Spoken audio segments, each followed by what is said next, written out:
Good evening, everyone, and welcome back to the CFRL Cup Series playoffs. Tonight, we are at Auto Club Speedway in Fontana, California for the second race of the Earnhardt round and the third to last race of the season.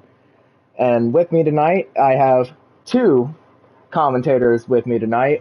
First up is Mr. Sal Zavala. How are you doing tonight, sir?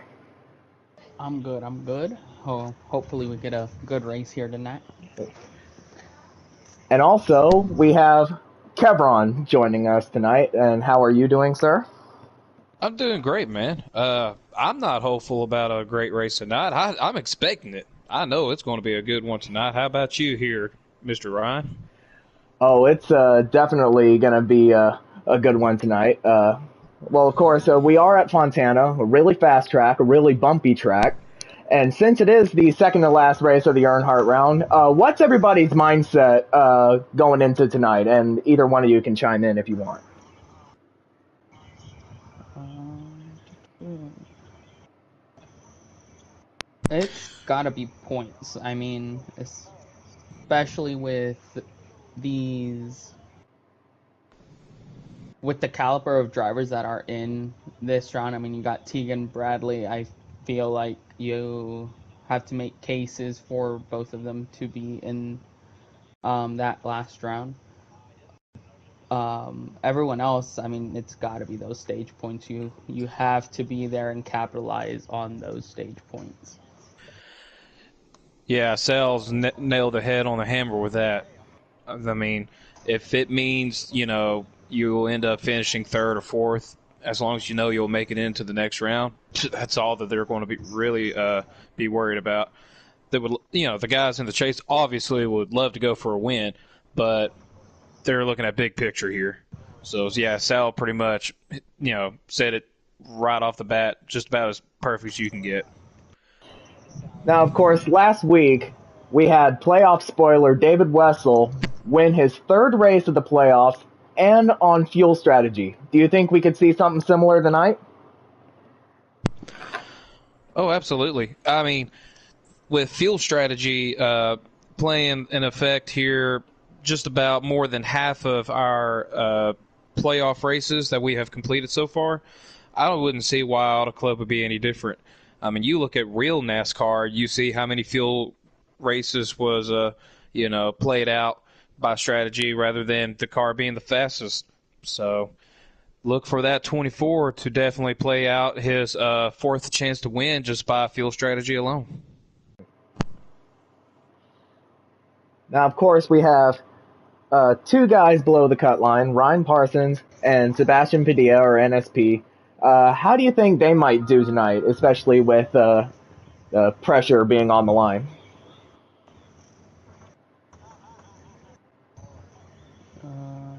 Wait, hold on. I got Tegan and all them talking to me right now. Okay. Um, I'm sorry. What was the question? Well, with Ryan Parsons and NSP below the cut line, do you think the pressure is on for them to either win or get a good position? Yeah, I think honestly, right now in NSP's spot, you have to be thinking race win. Um, he has definitely proven that he can win with against these guys. He can run up front. If he can just put together the correct strategy, he can definitely go up there and play spoiler tonight. Well, of course, Auto Club is located in Southern California, which of course it's known for its biggest and brightest stars, even though they're not really working right now. Which one of our stars do you think will rise to the occasion? Well, with it being Auto Club, man, it's always hard to keep your eyes off of the four car of Tegan Jones, man. OGT Jones, he's got a bad fast car at Auto Club the last time we were here, so I look for him obviously to be in contention to win. But he's, I mean, that's an easy pick as far as somebody that could probably play a surprise just based off of speed alone. I have to put my eyes on Mike, man. He's made so many mistakes there, especially leading up to the playoffs there in the first round playoffs. Almost lost, or almost didn't advance into the next championship round just from having pit penalties, playing him. But here he is with fortunate circumstances playing in his lap despite all of that, to where he's still in the playoffs. And you definitely think that he will have the ability to keep from making those penalties from hurting his chances of win, especially since the midweek just raced at Auto Club not half a week ago. Yeah, in all honesty, I wouldn't be surprised if Ryan got up there and was able to mix it up. Again, I mean, like Kevron said, you look at Tegan, no matter if it needs to be on speed, if it needs to be on fuel strategy, Tegan always seems to find his way up there. But that's playing it safe. And Ryan, if he has the right speed, he's been able to hit strategy right on before. I wouldn't be completely shocked if he could go up there and sneak one out tonight. Well, it should be fun to watch. So, and Sal, are we able to join the race yet, or no? I am checking in right now.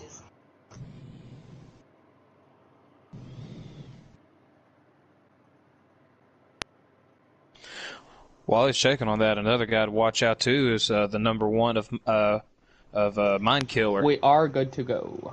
All right. And while we are joining the race, I will go ahead and roll out the qualifying order. Row 1, we have JB and Tegan. Row 2, we have NSP and Badfast. Row 3, we have Mike Man and our guy, S'mores.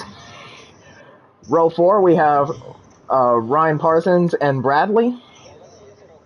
Row 5, we have Harris and Mindkiller. And rounding out the 6th and last row is the Fuel Man, David Wessel and Matt Connors. And as you can see, we are already underway. And Tegan got a good jump on the start there. I do believe they are just testing the waters here, and yeah, we got a bunch of them wrecking behind it. Yeah, I want to say there's probably some lagging going on because Tegan just left. Wessel just left too, so well, that was a pretty good way to start, I would say. Yeah. I mean, and here lately we've been having to deal with all of these lagging issues across the board. It don't matter if it's Sunday night, Wednesday night, Friday night, Monday night. It's one of those deals where you finally get somebody that starts up a lobby that is able to hold the servers together enough to keep a stable race going. And I mean, shucks, I've got my camera on Mind Killer. He just now went to pit, but looking at him before he left, I mean, his car was jumping all over the place, back and forth. So that just tells you just how bad the lag is. Yeah, the state of a copy-paste game that released 3 years ago, ladies and gentlemen. You gotta love it. Oh, yeah. All right, so now I'm getting an invite from Tegan, so Sal, one more time, if you could let us know when we're able to join. Yes, sir. All right, thank you.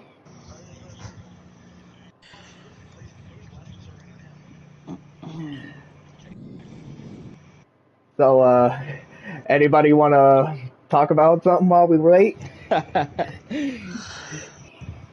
Well, let's talk about the midweek race that happened just last Wednesday here at Auto Club. Mind Killer picking up a very dominant win by a little over 5 seconds gap from first to second place.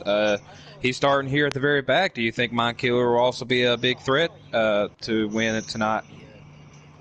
Well, I would say Mind Killer is always a threat to win every race in the Cup Series, so it wouldn't surprise me if he worked his way up through the field and took the win tonight. Yeah, Mind Killer, I know sometimes he doesn't really make all the races, but I mean, when he does, you cannot count him out. I mean, I've raced with him And it seems like when you think he's out, he puts himself right back in, because just like Tegan, he is probably one of the best in as far as strategy goes, always trying to find his way to get back up there. We should be good to go to jump on. Yeah, we're good to go. All right, let's try this again, shall we? Third time's a charm.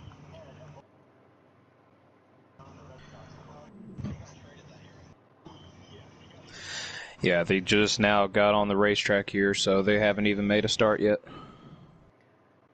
And hopefully we won't run into any more lag issues for the rest of the night. But you never know. Well, could jinx it here, but they're coming out of turn 2, and so far so good. They are throwing the yellow here to get in order so we can go ahead and get the official start rolling. So real briefly here, Darth Kylo and Sal, who are you all picking to win tonight? Well, I'm personally not sure, because it really, like a lot of the races this season, it's pretty much anybody's game, but I would definitely keep an eye on Tegan. I think if he can do his green flag stops without speeding, you could be looking at a map where that 9 car is in victory lane. And the green flag is out. Boogity, boogity, boogity. Let's go racing, boys.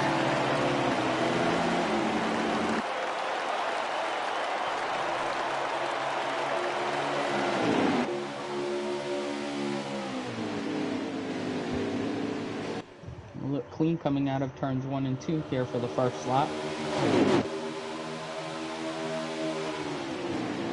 Tegan clears his teammate.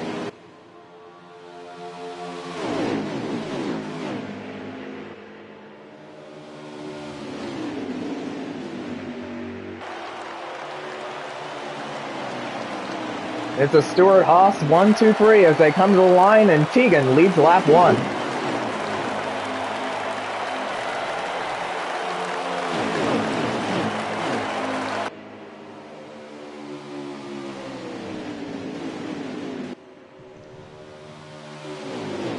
So far, the top 6 right here are all Fords, but that Chevrolet in the high lane right here.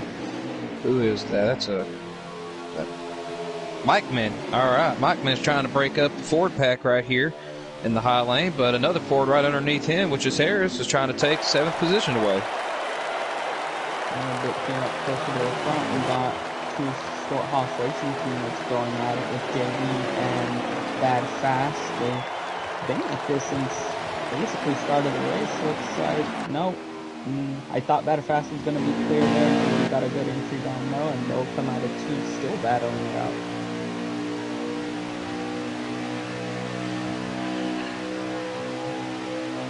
Well, it looks like we have a viewer in here, Mr. Spencer Boyce, who we all know and love. He's asking about the paint schemes that some of the guys are running tonight. Well,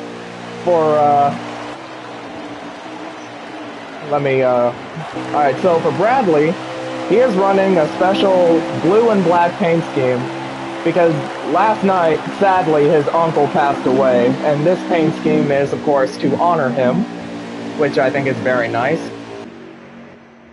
And Tegan's paint scheme honors Sherry Pollux, who sadly passed away of cancer earlier today. Another thing we got a huge wreck! Huge wreck in the back. And that will bring out the caution for the first time. We got Bradley and Bad Fast back here still trying to get it straight. Mike Man was involved. Let's see, Mike Man, Bradley. I don't know who else besides the 10, Bad Fast, but they came out of turn 2 wrecking loose and looked like they just about had it all gathered up, and I guess the chain reaction was just too much to control as you saw the chaos unfold.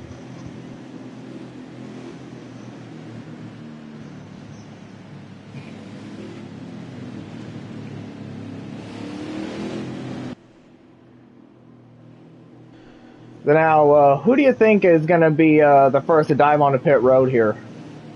Every one of them. Absolutely. Default tires are good and stable, but everybody wants their setups put in right off the bat, especially for the first stage. I wouldn't be surprised if we see some of the people back here who probably got checked up for that wreck, but no damage, go for maybe 2 tires, just try to see how that goes here in the beginning before the pay window opens later. And it looks like you're right, Kevron. Everyone is in.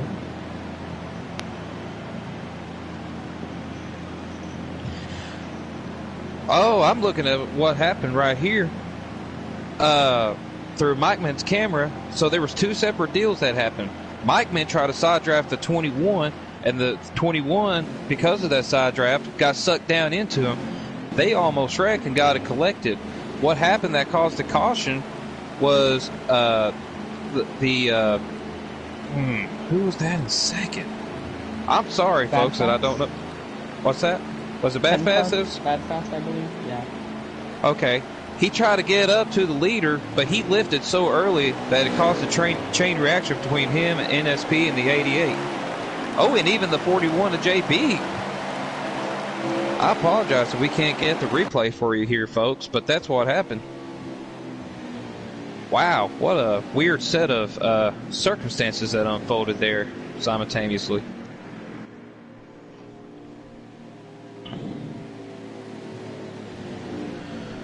Well, of course, things can change in a hurry, and I think it may be a little bit too early for that, but still. Looks like everyone's stopping on the track. Yeah, I think we've got someone was ghosted. Yeah, somebody's ghosted, and so we're going to now get everything underway to see if that'll help fix the issue. Yeah, and that's another thing that we have to deal with when racing online in this game. People are being ghosted for absolutely no reason. And it's a shame, too, because if you don't have that fixed up, you don't have no draft from anybody that's in front of you ghosted. Oh, yeah. And as we know here with these big tracks such as Auto Club Michigan, they play as much of importance of staying in the draft as being at the play tracks like Talladega and Daytona. Yep, the draft is a huge factor on big tracks like this. And like you said, not just Talladega or Daytona, but places like Auto Club and even Kansas too, as we take the green flag once again. And Tegan got a great jump on Mike. Both of them, actually. Yeah, both. That Highline looks like they got a way better start than that bottom. Yeah, Mike Man was caught sleeping. Now he's battling his teammate Weasel here. Oh, with a little bit of contact. Ooh. Still a little bit of contact. And the fight in the back of the pack was wild. We were 3 wide for a second.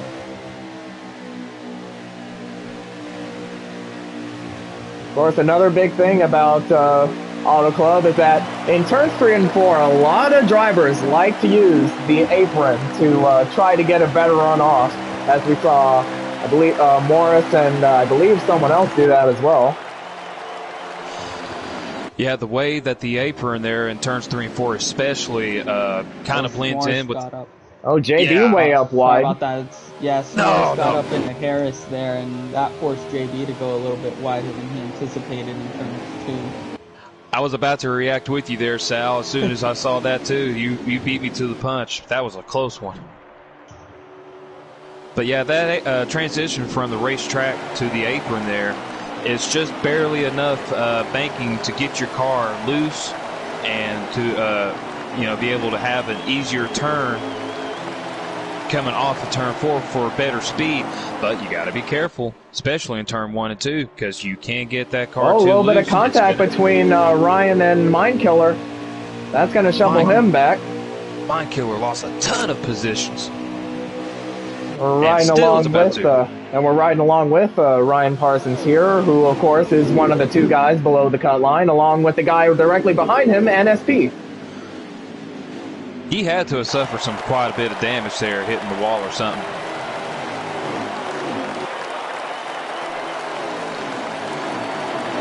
like Ryan's just having a really hard time getting that car to turn because he also got into Matt Connors in the 48 there on that last lap, and I guess the adjustments they made during that pit stop just are not cooperating with the driver of the 14 car.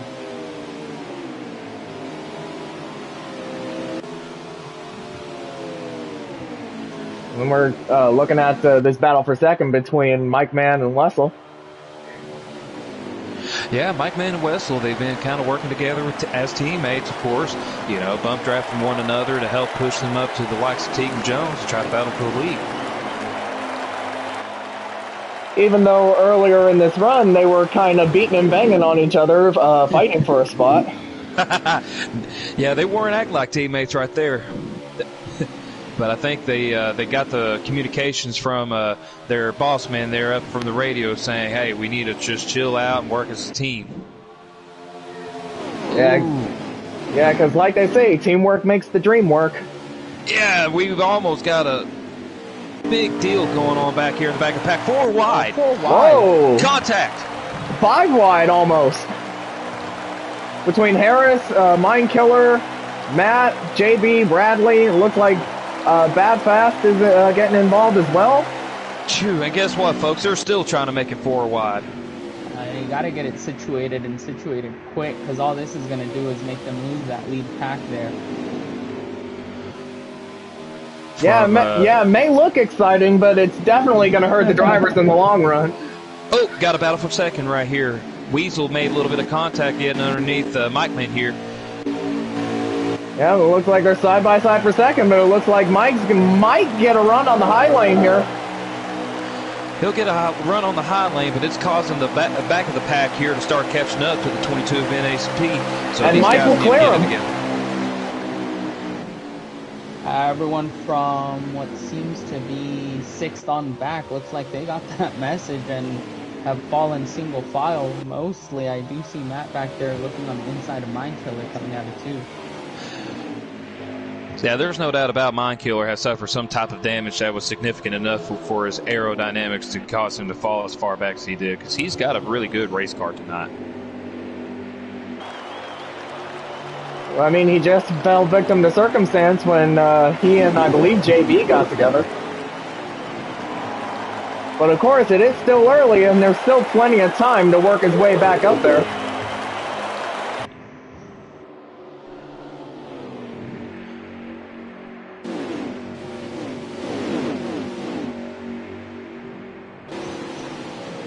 And yeah, now it's looking like everybody is running single file now.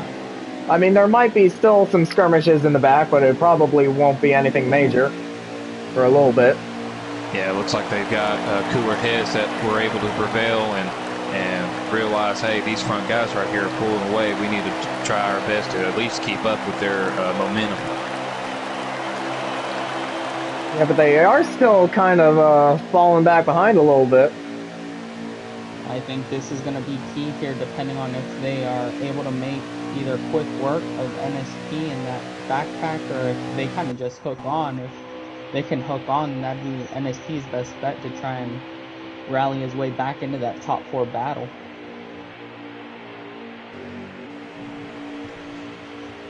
But Sal, you've raced here so many times before. How difficult is it when you have a car that is still behind a lead pack like this with the draft, and you're still not able to pull up to the back bumper here and lose the momentum just like you saw in NSP? I mean, it's frustrating. Just Wednesday, you were talking about midweek. That happened to me a lot, and it's frustrating because you feel that there is nothing you can do without other people's help. And as they are now going to the inside of NSP, that's just got to make him even more angry. Oh yeah, JB, and he's looking to try to secure his position in the next round. You said, oh gosh, my apologies, Ryan. Is he the first car out of the playoff round? Yes, he is. Wait, who? JB? Are you saying? Yeah, JB. Oh no, he's safe for now. Okay, he's safe. It's Ryan Parsons and Sebastian Padilla, NSP, that are below the cut line at All this right. point.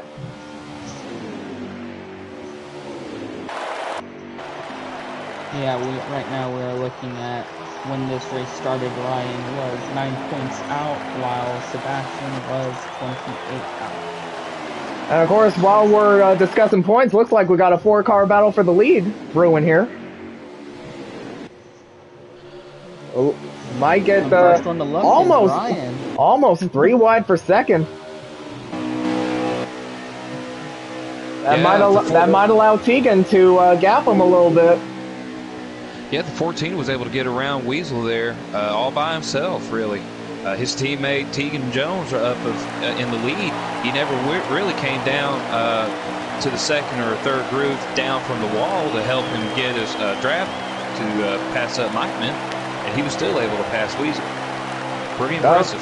Yeah, but he's trying to make a move on Mike Man, a contact between Parsons and Wessel. Oh! He's still getting the bumper.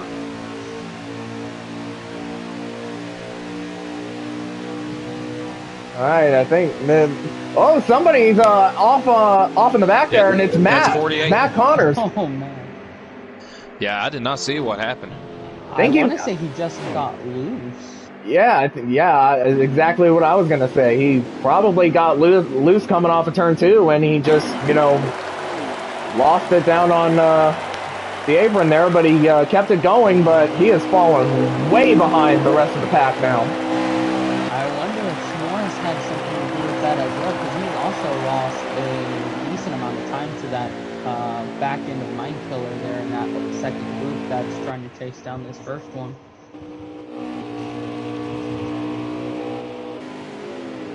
Yeah, maybe, but personally, from what I was looking at, which is the reverse chase view of Tegan's camera, I think it was Matt Connors that got loose on his own, but it was a little too far back, and it was kind of hard to see, because, there are 2 white cars back there, but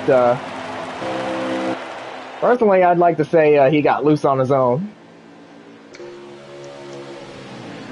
Really quickly, Sal, when is the end of the stage that you know? Lap 25 to 26, if I heard correctly. All right, if that is correct, 25 to 26, we are approaching lap 23. Looks like we have and if that's the case, looks like we're coming to 3 to go in the stage.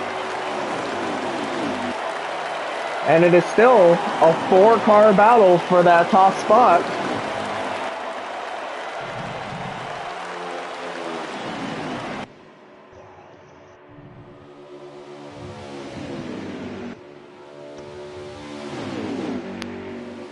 Tell you what, if Ryan and Mike play it good here, I think they might have a shot here at getting the Tegan for this stage win.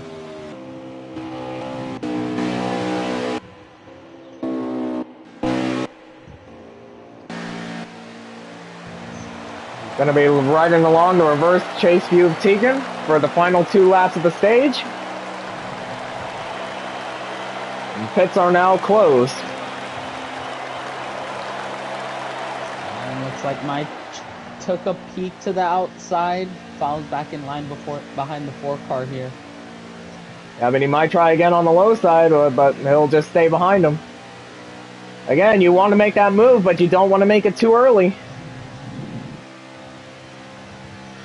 Ability-wise, that 14 car probably has the best chance of... Oh, as he slides up. Maybe a little bit of contact between him and Wessel. Coming to the last lap of the stage.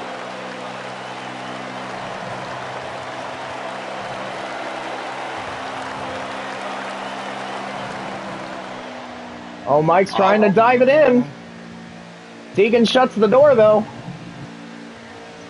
He could have one last shot here. He's going to get a nice run here on this backstretch to try and get into turns 3 and 4 and make a move. Of course, Tegan's trying to break the draft as well. Here he comes. Here comes Mike. Here comes looked like he put the bumper to him, but Tegan hangs on to it.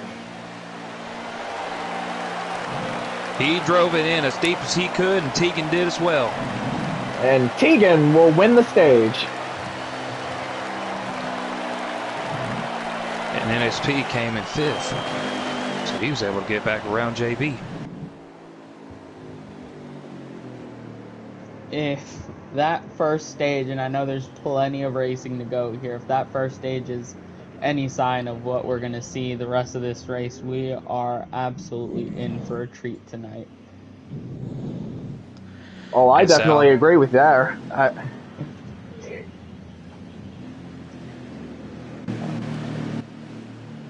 All right, so You go ahead, Ryan. Sorry. all right, so from the looks of it, the stage results are Tegan first, Mike Man second, Ryan third, Wessel fourth, NSP fifth, JB sixth, Bradley seventh, Harris eighth, Bad Fast ninth, and Mind Killer in 10th.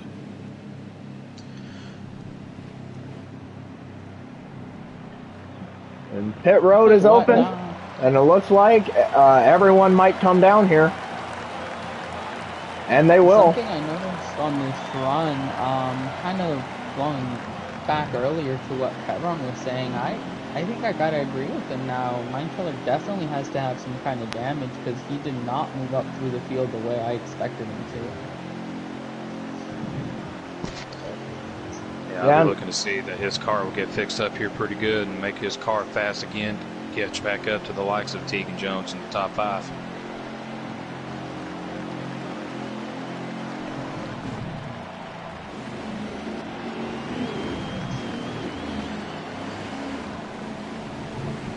And we shall see what happens here.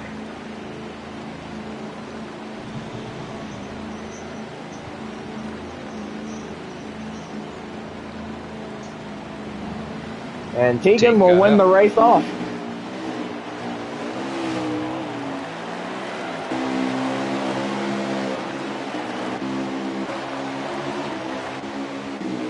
And really quickly, Sal, to what you were saying earlier, what I was going to say was the importance of this draft here too.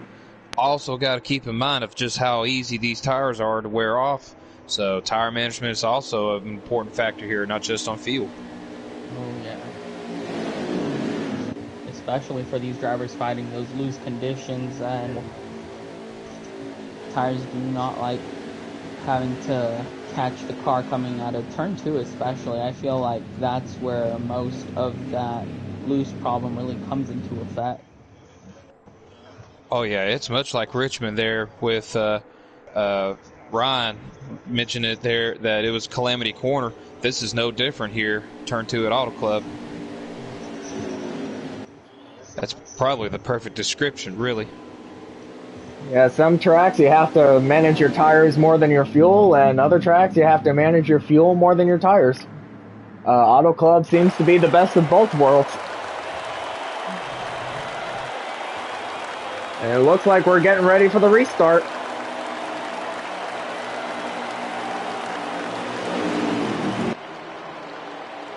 And we are green once again. And Tegan got another good... Yeah, Tegan got another good jump, but Mike got a good jump as well.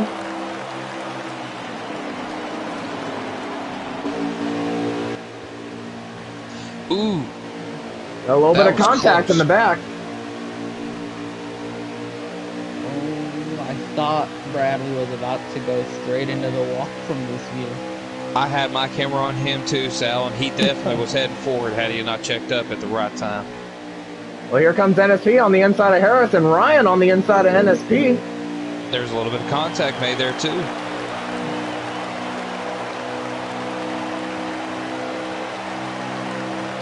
Alright, now if you're in that top 2, this is what you love to see. These guys battling. You can build yourself a little bit of a... A little contact between JB and Harris. And we're 3 wide. Yeah, NSP making it 3 wide for 4th. But Ryan's still on his inside. But it looks like he'll get clear.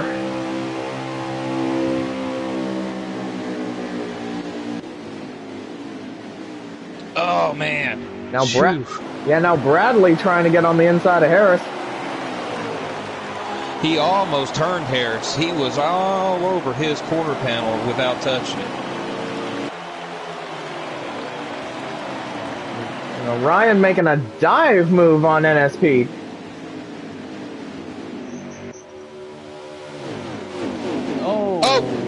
Check in the back.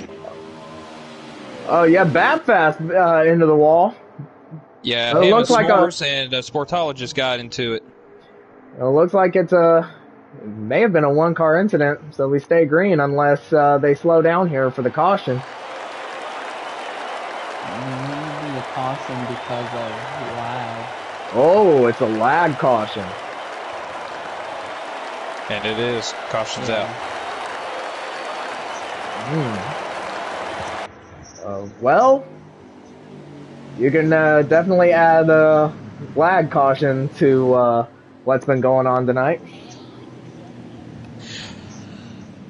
I was almost about to say, too, before that was confirmed that it was a lag caution, that it was quite strange how that wreck happened in the back, because it seemed like they were off single file. Yeah, I kind of figured they would call it a lag caution because from the view I had of that wreck, I mean, the cars were straight, then you just see Bad Fast start going sideways, and then S'mores got involved. Sportologist, I'm not sure if he got involved or if he just checked up to try and avoid any heavy contact. Yeah, I didn't see if there was any contact made with him and the two guys that got into each other either. I just noticed that he was much slower on the pace than the guy in front of him, Mind Killer. And everyone comes down pit road once again. Just proving the importance of having fresh tires, no matter if they're only 2 laps old. Do see some two-tire strategy, though. Well, I don't think we'll see that, if I'm being totally honest, especially since this track eats tires for breakfast. You got a couple of desperate guys back here. I see the likes of JB taking 2. See what happens. Oh, yep. Somebody did. Oh, Matt did. Sportologist did.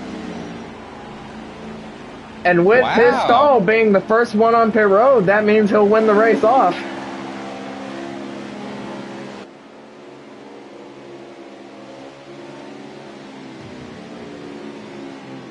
Wow, I was not expecting guys to take 2 tires on this stop, but apparently I was proven wrong. I had a pretty decent feeling that it was going to be JB. He took 4 tires, but shucks, for Sportologist, and who's that up there with him? Mike Man, that's Mike Man in second, and Bradley in third. I believe those are going to be your 3 on 2 tires. With Bradley, I wasn't really surprised he made that decision. He had been sounding frustrating being stuck back there, and this is clearly the best shot to try and get that all-important field position here, or track position here. And Sal, look at all of these cars surrounding Tegan. All Hendrick vehicles. Oh yeah, this is definitely not lining up good for Tegan. Maybe so. I mean, he does have 3 of his Fords back there behind him. JB is a very good pusher, so having his teammate behind him like that will definitely help him out. But the 4 Hendrick guys around him, let's see how this restart looks. It's 2 tires versus 4, and we are back under green. Sport got a good jump. For someone on 2 tires, that's where I was about to lead to. He did do an amazing job on that race. But here comes Tegan. I was waiting for that. And he's already back into the lead. Yeah, but he hasn't cleared him yet, though. That could not have worked out any worse for the Hendrick teammates there. They did not get the start on the inside like they wanted to, and Tegan just found a door and just went through it no matter how little it was open. And he has escaped the Hornet's Nest. Hornet's Nest is right. 4 wide. The biggest loser right now on that 2-tire strategy is Matt, dropping like a rock and about to be put in the last here after S'mores and Badfast get by, which looks like they'll clear him here out of 2.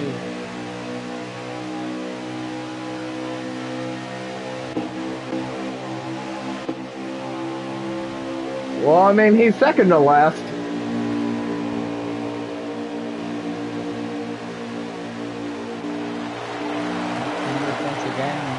be in a good spot if they can get connected and rolling. Could be Hendrick versus Tegan. Well, here comes Bradley. There was a bad push that Bradley and Wessel had, and it shot Mike Man up the track. Contact. And there's contact. And Mike Man shuffled up the middle. They're 4 wide almost. Oh, more contact. They're 4 wide again. Wow. If they make it out of 3 and 4, they looks like they might. Mike tried going for a gap and the door closed. Looks like everybody is trying to go through deck gaps with doors closing. Oh my gosh. You can't tell me there isn't a God. How did anybody not wreck? And it seems like the only one to escape that hornet's nest relatively unscathed, apart from Tegan, is his teammate, Ryan. Ryan's already proven there in the first stage that by himself he's able to pass cars, so let's see how good he can keep up with the pace of his teammate Tegan Jones. Oh, looks like Bradley dove it in a little too deep. That's going to slow him and NSP down a little bit. He shut the door on NSP.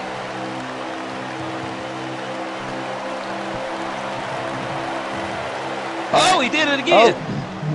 Oh man. Well, NSP might try and get a run on Bradley, but Bradley shifting up the block. Guys, I'm telling you right now, there's going to be a wreck if these guys don't get their heads cooled down. Oh, Mike trying to go up the middle, 3 wide for 4th.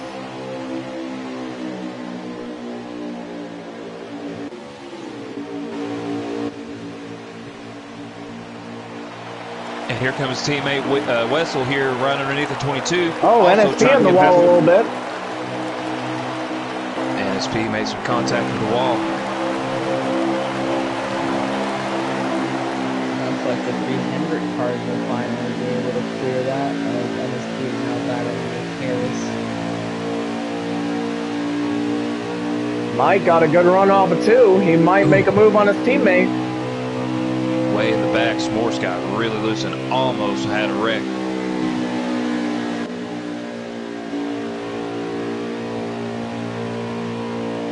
It looks like he'll stay put for now.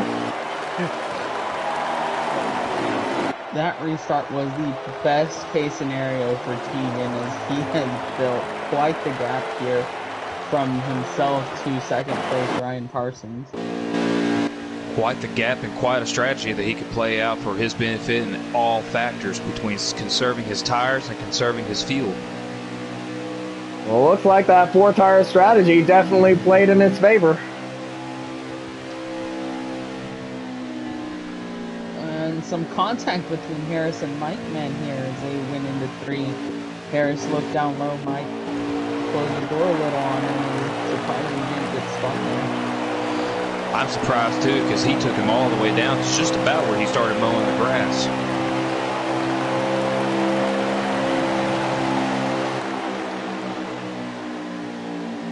You mentioned it too, that Tegan's in the best benefactor of all of this. As far out as he is, he can play it safe, play it easy and cool, just hit his marks, because he's now got 2 of his teammates in the 14 and the 41 right behind him that can also play a factor in keeping those Hendrick drivers behind him as well. And for the entirety of these playoffs, it's pretty much been a battle of SHR versus Hendrick, and so far SHR has gotten the better of them.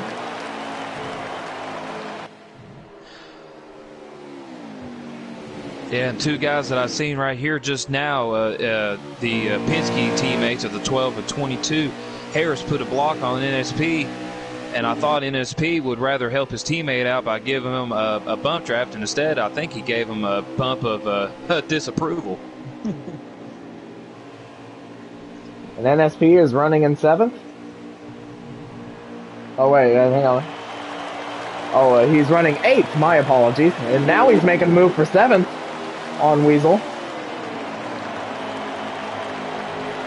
Now he's back behind his teammate, and hopefully they can start working together and catch up to this front pack.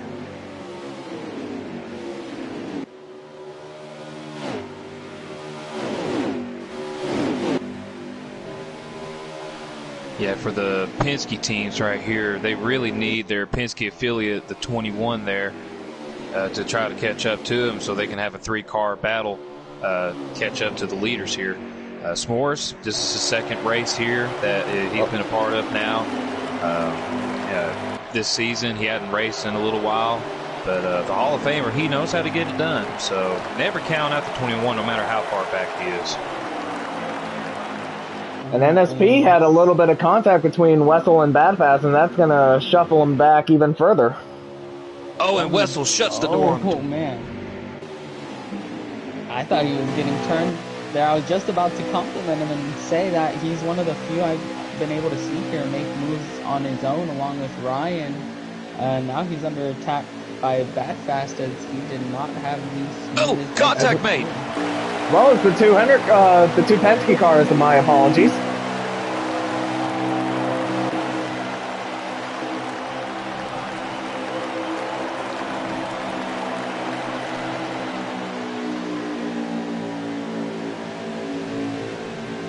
Shoot, I'm telling you boys, it's hard not to talk over each other, especially for me, because it's just getting exciting every time you see these cars get as close as they are. We did have a change up here in the top 2. Looks like JB got past Ryan there. Oh, he did, yeah. So now it's Stuart Haas running in the top 3. With 2 of the Hendrick cars running behind him. Oh, a little bit of contact between Bradley and Ryan. Yeah, Mikeman was giving Bradley here a bump draft, and it was just contact between Ryan and Mike. Oh yeah, he did not appreciate that. He went down as close as he could to Mikeman. Oh, a little more contact between the two. That almost put Ryan in the wall. And now Ryan's pitting. Oh no, he's not. He's staying on track. You think he might have gotten loose coming off of 4? I don't know. It looked like he was actually going to try to come pit and realize he was going too fast, but that's a hard guess for me. By the sounds of it here with the drivers, Ryan did not mean to go down pit road. Looks like he just got extremely loose coming out of there. I called it. Man. A little bit of contact made from Mike Min and Bradley there. Definitely burned up his right rear tires. Got him heated up to where it would make sense that he got as loose as he did coming off turn 4. And in the back, they look to be 3 wide again heading into turn 1 with Weasel on the bottom, Badfast in the middle, and Harris up top. Complete the pass on Weasel. Looks like the second pack is starting to get a little dicey. Yeah, it's a shame. These cars, if they were to stay in single file, 6 against, oh shucks, what, 4 guys in front of them, they could easily catch them. Looks like they've just done that right now. I was about to say, it looks like they listened to you because as soon as you finished that sentence, they all got in single file. Oh, lag here by the 10 car, and that's going to cost them some time. Yeah, that lag caution that came out earlier was by the 10, and it almost happened again. So a wise decision for him to get to the outside, let everybody get past him there, and just hang out in the back to cause the caution from happening again. Yeah, and Badfast has had a lot of problems with lag throughout the course of the season, which is a shame because he does have a fast car, and if he just got his internet in order, he might be challenging for the championship with these guys. And he's coming into pit.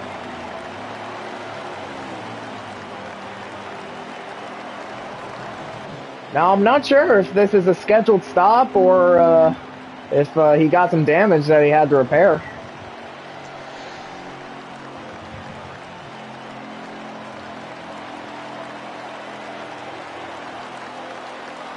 Meanwhile, Mikeman got in front of Bradley here for 3rd, and Mikeman's about to try to bust a move on JB for 2nd.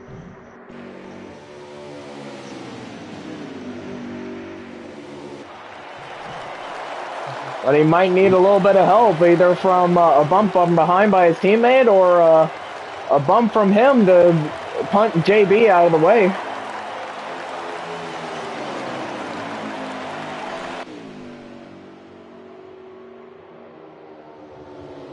Yeah, to really complete that pass on the likes of JB, his teammate, Bradley, the 88, has to be on his back bumper. But it just seems like the car is a little too free, talking about Bradley in the 88, to be able to suck up to the likes of Mikeman when it comes off the corner. By the time he gets to his back bumper there in the backstretch, it's too late to give him any type of bunt draft.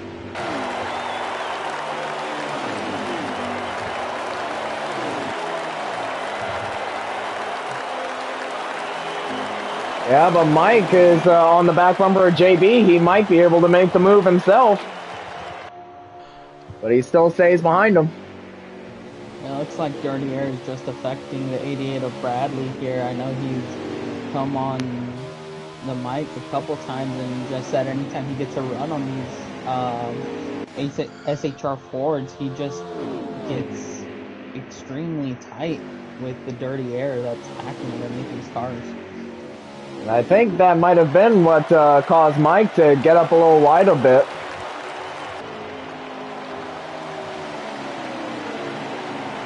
He might try to make the move on JB again here.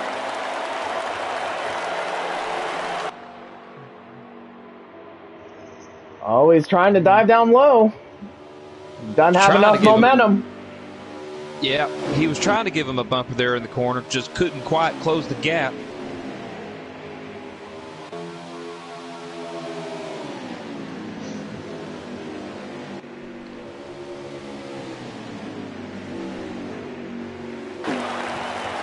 And I forgot to mention this, folks. We just passed halfway on this race. We're crossing lap 53 right now.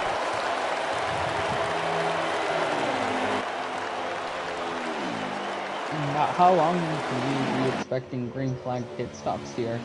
Because I would expect that the green flag pit stop should be within the next 1 to 2 laps. These guys, as long as they've been running, their tires are worn out, their fuel is low.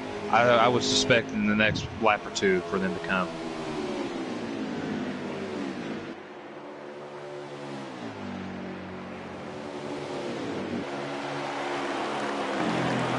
Well, looks like Jake.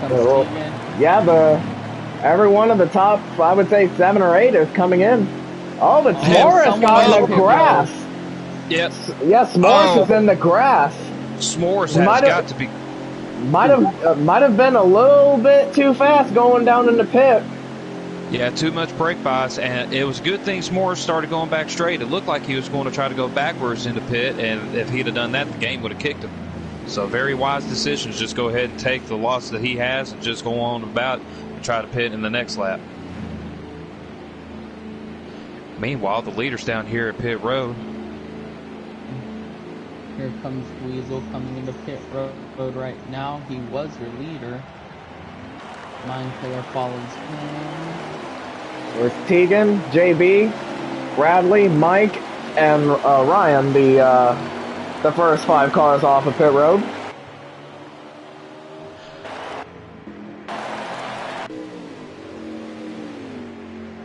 And it looks like S'mores, that entry missed, ended up costing him, coming very slow. Probably fumes in the pit road. Yeah, he probably ran out of gas.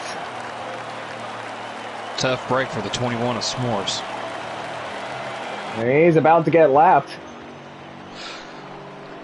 Well, luckily, I don't think this is him getting lapped. I just think this is just where, as the guys go in front of him, they now pass him for position. But by the time he's done with his pit stops, he should be going a lap down for sure.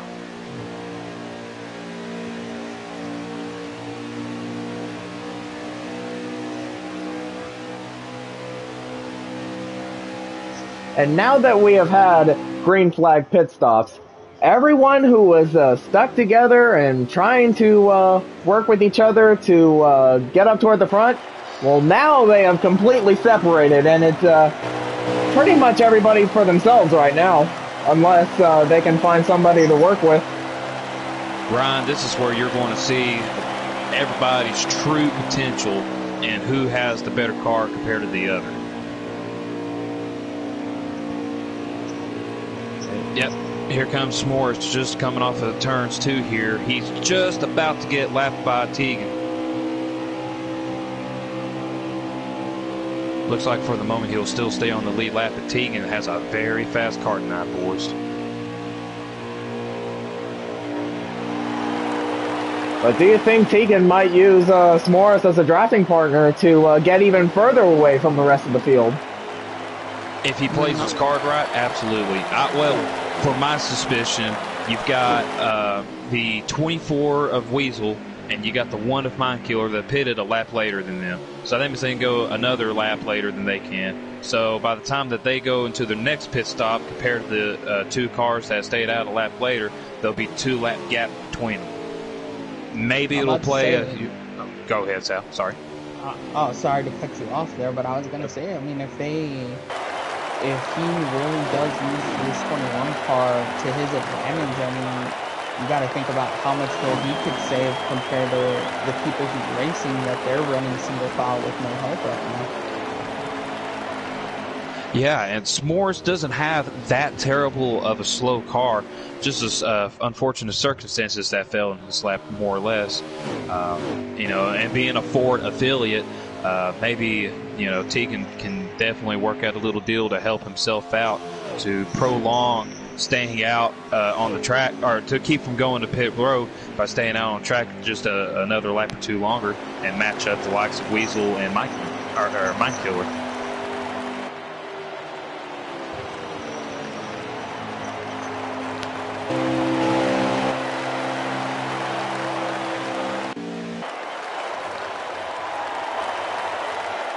And it looks like the only battle that I'm seeing on track is the battle between Mike and Bradley, the Hendrick teammates. But I think they might just be working together to try to get back up to the front. I was just about to say the same thing. I would look for them to try to work together to catch up to Tegan's teammate here, JB, in the 41.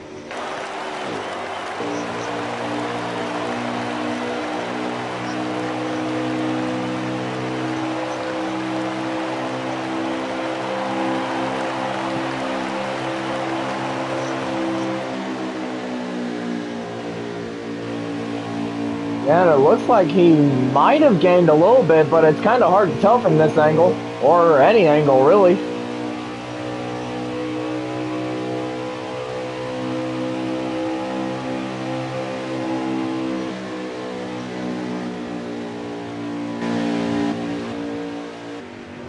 Yeah, taking crossing the line right now will be 40 laps to go.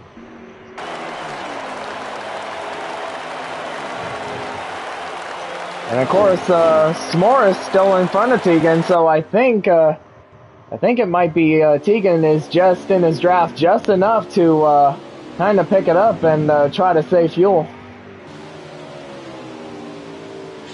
It's definitely a wise decision on Tegan's part.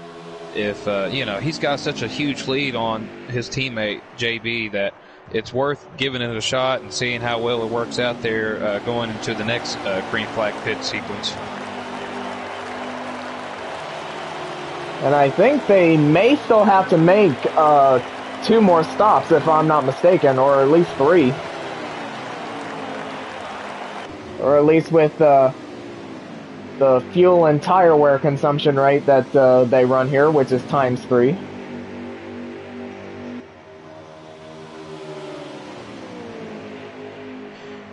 I would definitely look to see him pitting at least 2 more times.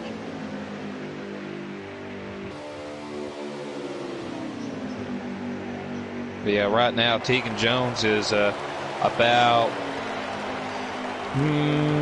he's about a 2 3/4 second lead in front of his teammate JB, and he's at least almost 4.5 seconds ahead of third place Mikeman. Well, it's like S'mores let him by. So I guess that theory about the 2 drafting with each other just got thrown out the window.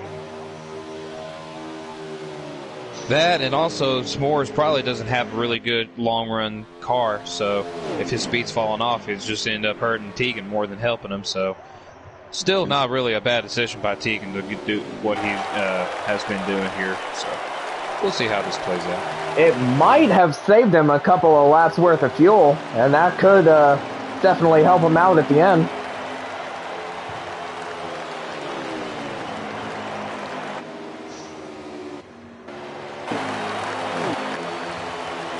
Looks like we got another battle on track between Bad Fast and NSP. This looks to be for 5th on track. Or 6th. No, wait, it is 6th on track. My apologies. As I just see, because Tegan is so far ahead, I thought the car immediately in front of the Mike and Bradley pair is Tegan. But it was actually JB. Tegan has definitely put himself in another difficult here tonight. And, I mean, really to the surprise of no one, no matter what track, you always got to think of that 4-car being out front and in contention for this one. Yeah, I think the gap only increased since Kevron's last update. It actually has by 5 seconds to Mike, man. To his teammate. His teammate is just a little bit under 3 seconds behind. No, he's over 3 seconds behind. He's 3.5 seconds behind now. So there's a 3.5 second gap between first and second. Wow. And I think him working with S'mores might have definitely helped him.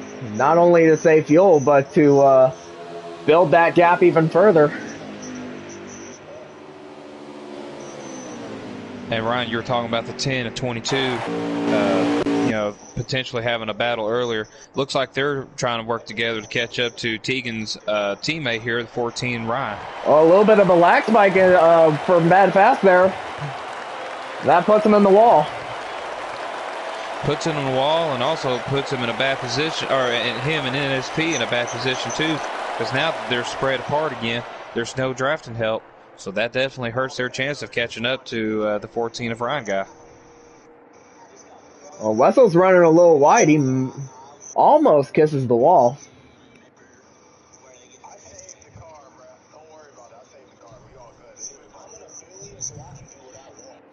I'm hearing a little bit of the race chatter. You know what? Hey, let's go ahead and crank it up since we haven't done that yet, shall we? Sal, are you good with that? Yeah, I'm good with it. All right.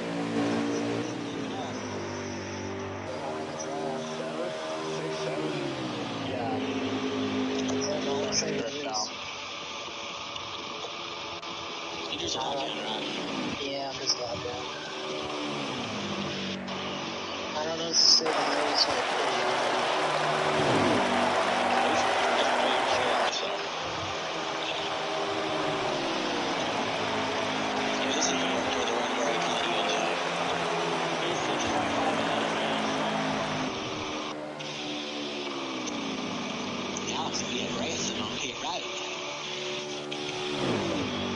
he said that he's gonna speak. Shut up, Ryan. I was gonna think about it. No, you're not. Always players about shit.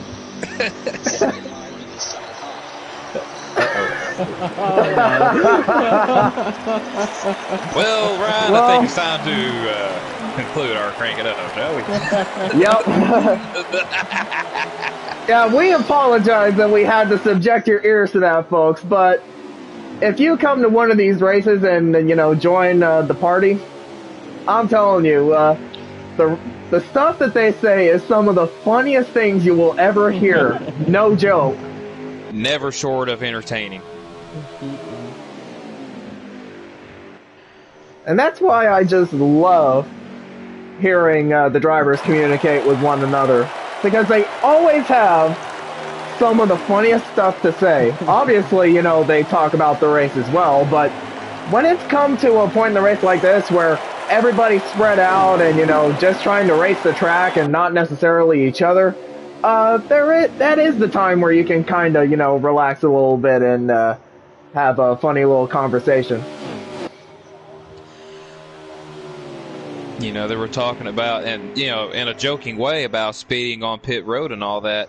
But the reason that joke was punned upon Tegan Jones there was during the midweek race just last Wednesday. He was caught speeding on pit road, costing him a chance to win at the race. I feel like that's kind of been the name of the game here lately. Many drivers have had trouble, whether it be recently or throughout the year, coming into pit road and critical pit stops.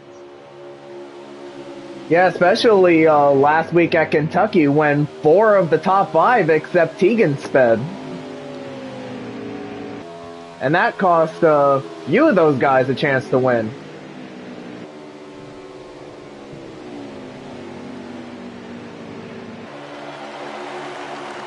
Yeah, now Tegan's 4.5 seconds ahead of his teammate there. And he's at least, oh yeah, he's about 6 seconds ahead of Mike Mann now in third.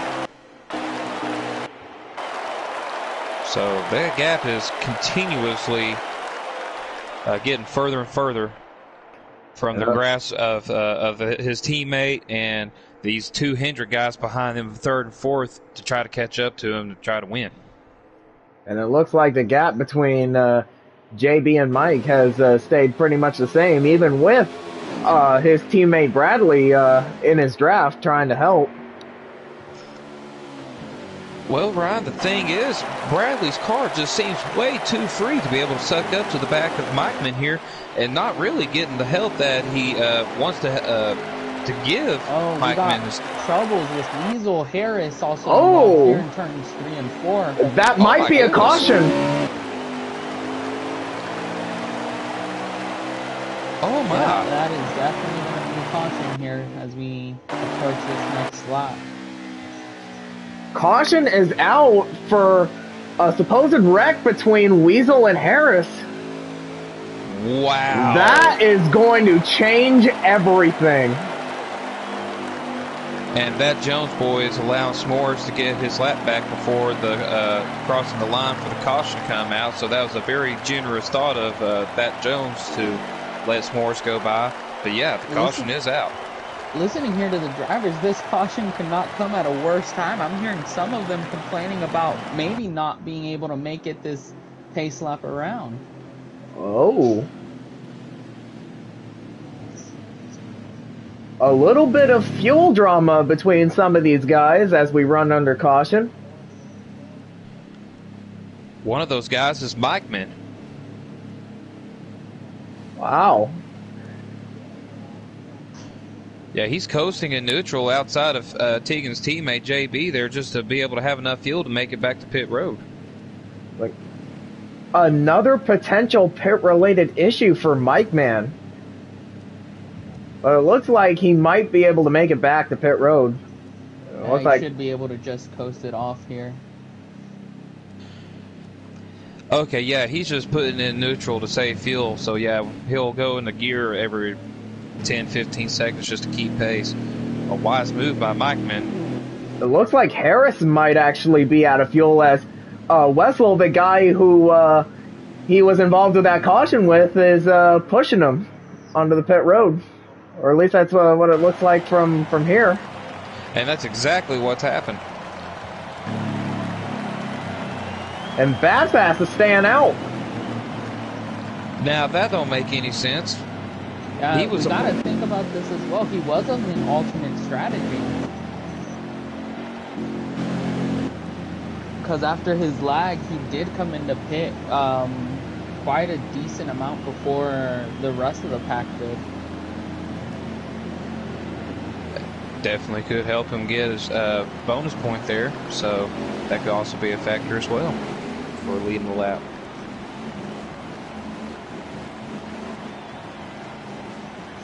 But of course, in the long run, it may not help him because all these guys are going to be on fresher tires and they'll have a full tank of gas to hopefully make it to at least another stop. Or was Badfast a lap down because he's coming around the racetrack at a high rate of speed?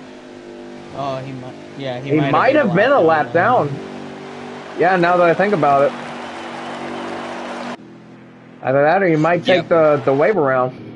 That's exactly what happened. He was a lap down because the leaders just now came out of pit road with JB in the lead. Wow.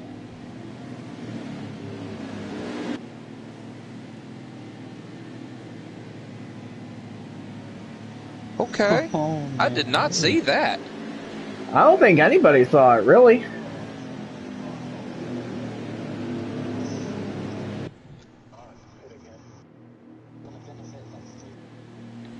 And guys, I'm going to go ahead and give a spoiler alert. We might have a potential field strategy race here to close out this event.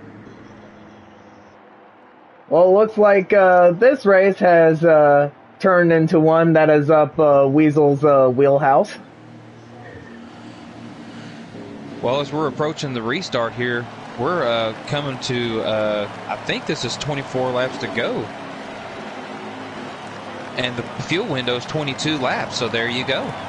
Ah. And here we go, we are racing again.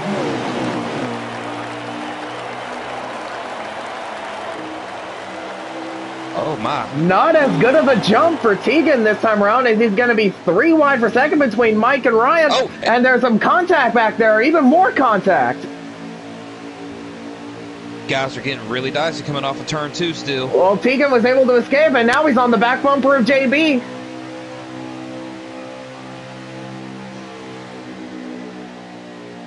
Now, how much does Tegan wait here? Does he go for the pass immediately? Here he comes on the outside. Looks like he might make that pass immediately, as they're now side by side for the lead, with Tegan having a lot of momentum. And he retakes the lead. And now JB is under pressure from Mike, but he holds on to second. He took a bit of an awkward line that might open the door for Mike, but he stays behind him. Mike may try to do the crossover move behind him to try to get that momentum to get underneath JB to pass him with the help of his teammate Bradley in the 88, but his car got way too loose. And Tegan is pulling away once again. Oh boy, this field strategy run is going to play a huge factor. Tegan may be out in front, but he has to think about how he can save fuel as best as he can, even as far out as he is. I think everybody has to worry about saving fuel. I don't know, at the rate he's gapping them, he could either build himself a big enough lead to where he can kind of coast into the corners here and there, but still, it's going to come really, really close if this does end up being a field strategy race, and it looks like someone was moving around back there. Yeah, 14 Ron guy had a huge lag spike, and it was sending his cars sideways like a squirrel in the road. Here come the Hendrick train going past JB. Mike got past, Bradley got past, and it looks like Weasel's going to get past as well. Looks like Ryan might try to make a move on his teammate as well. But JB holds on to him, and Ryan settles back in line. I believe his teammate told him that he needed to fall back behind because he saw that lag early. And we got three wide between the Hendrick cars, and Wetzel takes second.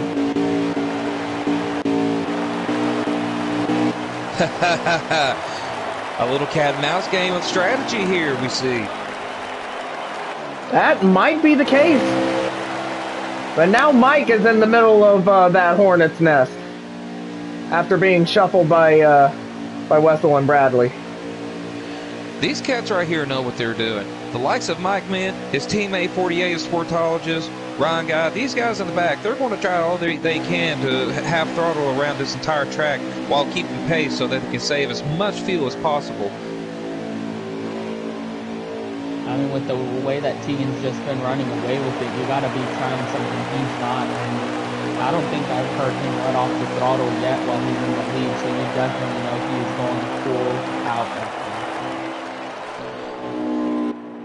Yeah, and I think that might be what you said. He's trying to build a gap big enough to where he can, coast into the corners and half throttle it around the straights and still keep the lead. But Darth, here you are in the lead, this huge of a gap. When do you start conserving? I think you start conserving when you feel like it's safe to do so. Yeah. But even then, even then, it might be, you know, like, it may not be safe to do so. I would say it's safe enough for him to do it right now, but if you have as much competition that is breathing down your neck as you've got right behind you, it's hard to feel comfortable no matter what.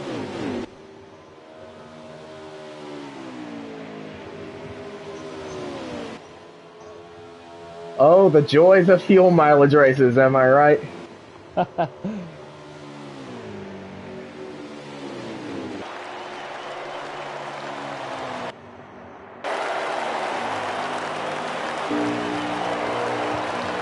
beauty of fuel mile races too. Oh, we got a car in pit road. Bad fast. And it's bad fast. Well, like you said, he was on that alternate strategy to repair damage from his little lag spike. Looks like, yep, everyone else has, you know, was pretty much on the correct strategy.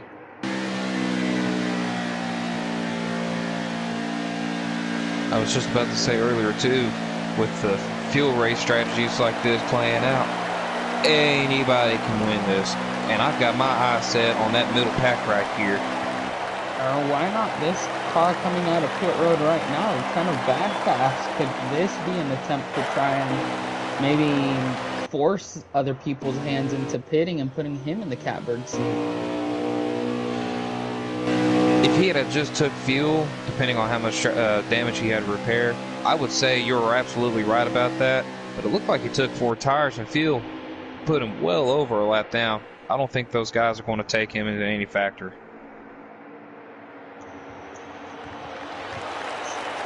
Yeah, well, that's looks like the 12's coming to pit. Well, it looks like Bad Fast might have started the rash of guys coming to pit road to top off. Sal, you might have hit something, buddy.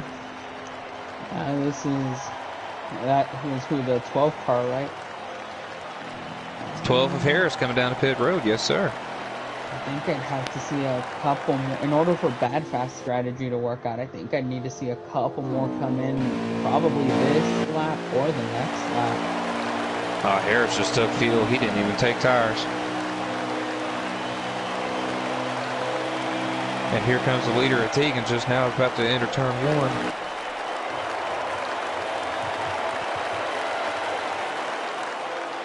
A little bit of a battle between Mike and JB for 4th.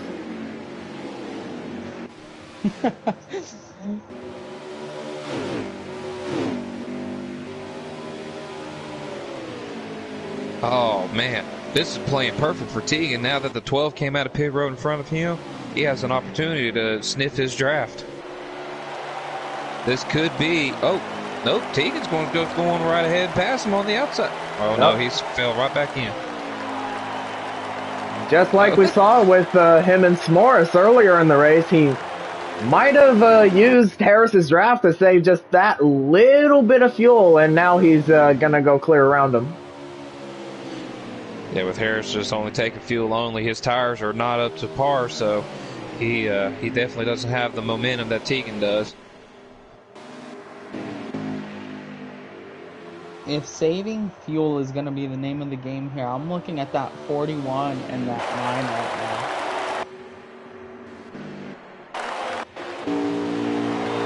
They could be coming up with just the right strategy in order to overtake the 4 car team. If it'll work, though, it's going to be a completely different story. But of course, since it is a fuel mileage race, we just cannot count out Weasel. I would have to say Weasel, being the best at the game of saving fuel, probably don't stand a chance, because he's been in front of Bradley and these other guys behind him for the last 10 or so laps. I mean, compared to Bradley, I don't think he's got enough fuel to make it to the end.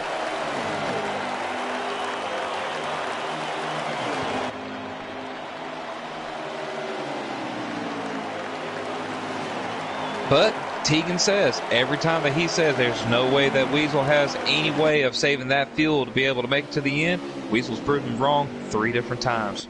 So, he could prove us wrong too, Brian. Yeah, he definitely might. He has proven us wrong before. But hopefully, he'll prove us wrong again.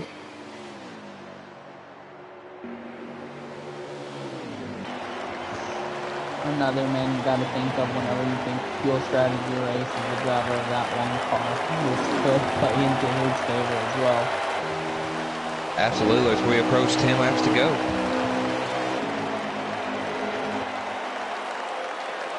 And of course, he's Mind Killer, one of the only cars that's running in an actual pack right now with Ryan, Bad Fast, and NSP.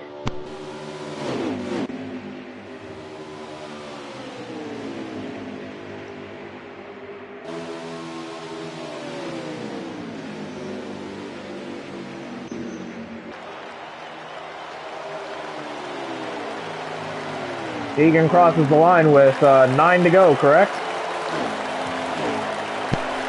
That is correct.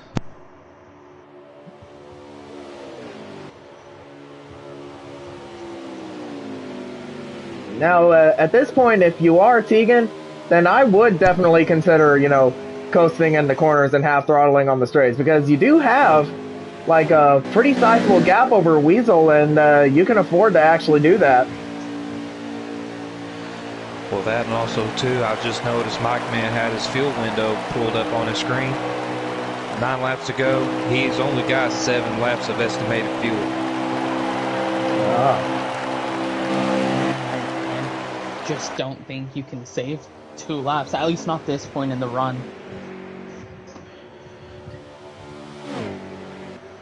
If they had 6 cars all under a blanket, there's a chance. But 2 by 2 by 2 like this, just I don't think can cut the biscuit.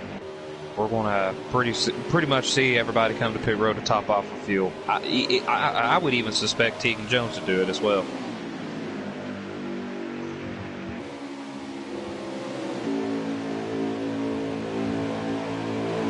And there comes Matt. 48 Sportologist. Looks like he's coming in to top off. How do we think tire wear looks at this point in the run? Do we think they could make it on tires? Absolutely. They have been running at such slow speeds trying to conserve on fuel that their tires are not a factor.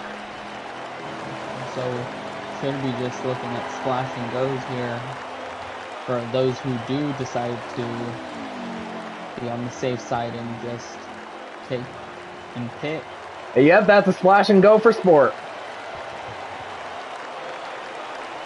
Tegan Jones' biggest deal right now is not to pull a one Pablo Montoya and blow the lead by speeding on pit road. No chance does he have to do that if he plays his cards right. And I mean, no matter how good these guys are, you gotta think that stuff like that, mistakes like that, are in the back of their minds.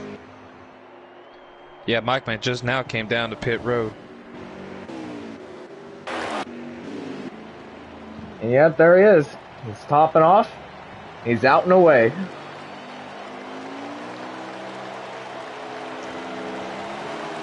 And here he goes a lap down to the likes of Tegan Jones here.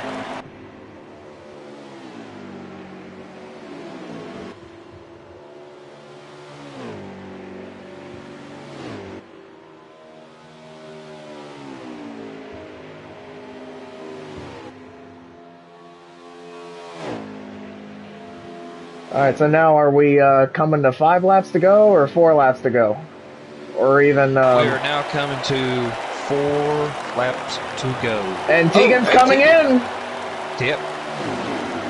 Tegan's coming in to top off. And of course, since we are within that 5 laps to go window, that means no more cautions. So whatever happens, happens. You know what? I think that one car is putting it in neutral whenever he can. I'm not sure though. Yeah, He Mind may be Killer trying has... What were Yeah, you it gonna looked say? like I was going to say Mine Killer has definitely been using the 14's back bumper there to sniff the trap to try his best to save enough fuel. We'll see how this plays out too. Yeah, I can't hear it too well, but I do want to say that at least in the corners, he's probably just coasting Weasel and 100 Bradley are through the coming in corners. now.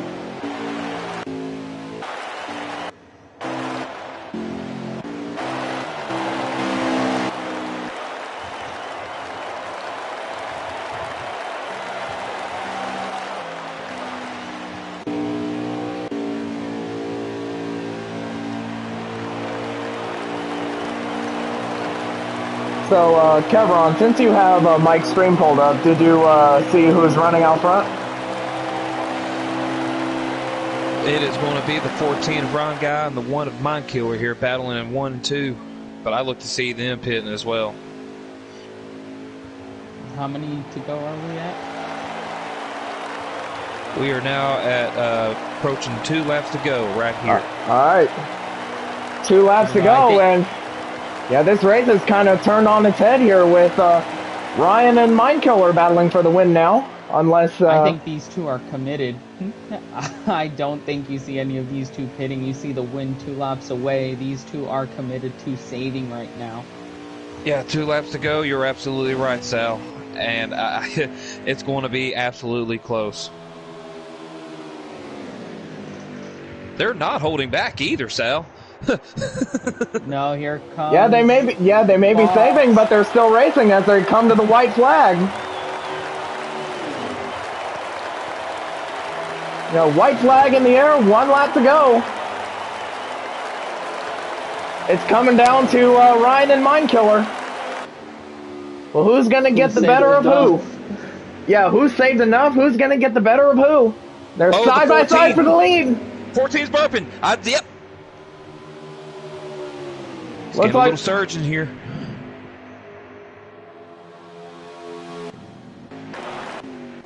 Final corners. Mindkiller with a last lap pass on Ryan. Coming off turn 4. On fumes. The fuel lives and Mindkiller wins at Auto Club. He steals Ryan's chance from punching his ticket into the final 4. What drama. Wow. Oh my goodness. Ron Guy played his cards as perfectly as he could, guys. He was right there at the end with the lead, and he just didn't have but a half lap left worth of fuel saved up to stay in front of Mindkiller. What about that?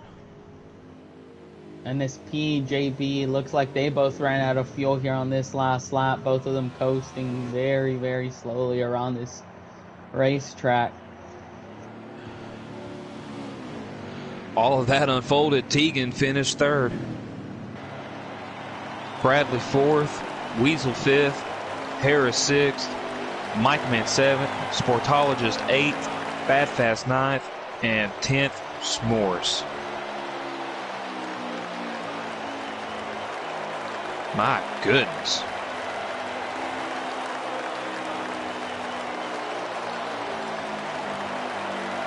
Well, I did say the race got flipped on its head when Tegan came down pit road.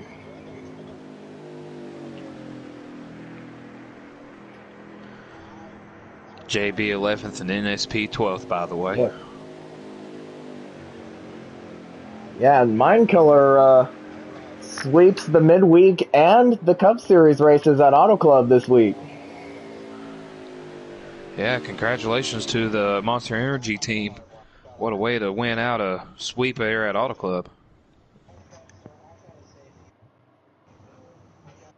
Now let us try to get the race winner, Mr. Mindkiller, in here.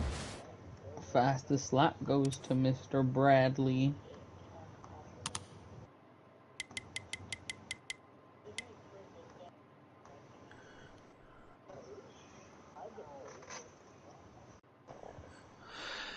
Man, I spoke that earlier too, man. Thinking about Mike Man back there, I thought, yeah, he's back there, but just you better not keep your eye off of him because or take your eye off him, because he definitely has a chance to win it. I just didn't think he was going to do it this way. My gosh.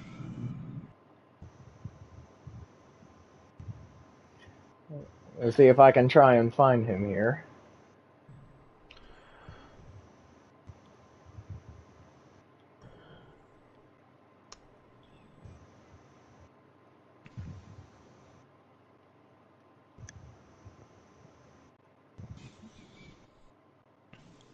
Alright, I did invite him in.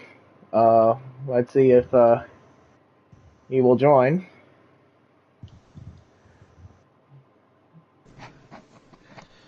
Well, we had one playoff spoiler win on fuel mileage, and now we got another one, and it's Mind Killer.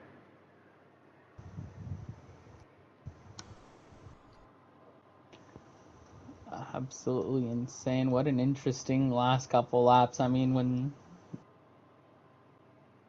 and then it looks like even if Mind Killer doesn't complete that pass, he still would have been in the correct spot, because I believe Ryan did end up sputtering there on coming out of 4 on that last lap.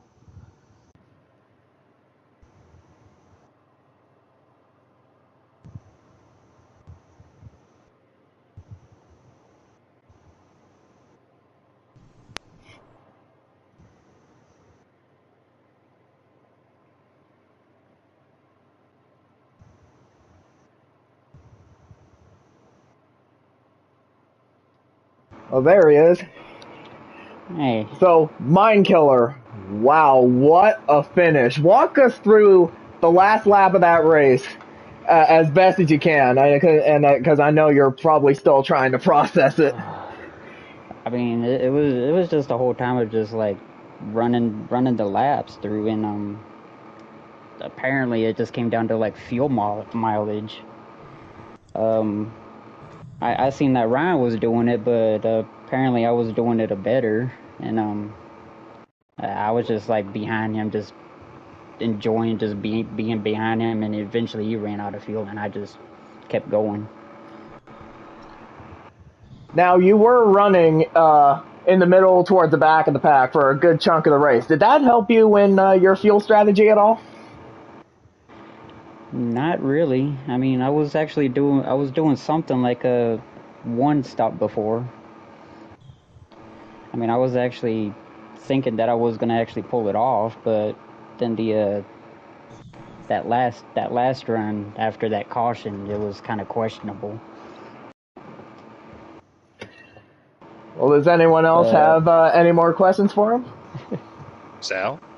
I mean, you've put yourself in the right spot there with a couple of these fuel mileage races. How hard is it to manage? Because I mean, you were still up there and pretty close to Ryan guy. Were you expecting that to be the race for the win? Not actually, but I mean, it can be easy, it can be hard to save fuel depending on how you keep up your pace, entering and exiting the corners. It just all really depends. Well, it's pretty awesome that you got the Auto Club sweep between the mid-week race and tonight's Cup race tonight. But, man, what a heck of a way to do it, between having the fastest car there at Auto Club and then come here and win on fuel strategy. How do you feel about going into the next week's race? I feel good in going to the next week's race, but I don't know if I'm going to do that good. I mean, I'm not even in for the playoffs and for the championship run. I'm just in it just to do my best at the way I can do it. Well, you did the best you can do, and that resulted in a win. So, congratulations, Mind Killer, and thank you for your time. I actually forgot that I won the Auto Club race on Wednesday, but yeah, I got the sweep.